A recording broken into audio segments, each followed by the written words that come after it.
Hey everyone, I hope you are doing well. Today we'll talk about how to fix or how to solve the problem of Donald on Google Meet. You click on settings.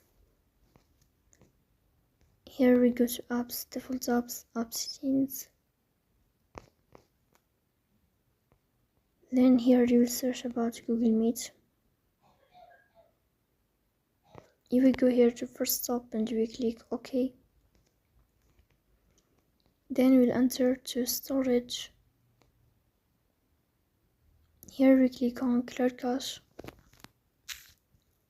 In the end you will turn off your phone and you will wait a moment to start your phone again to fix that problem.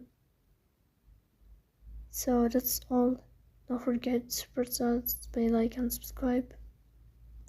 See you next time and thank you for watching.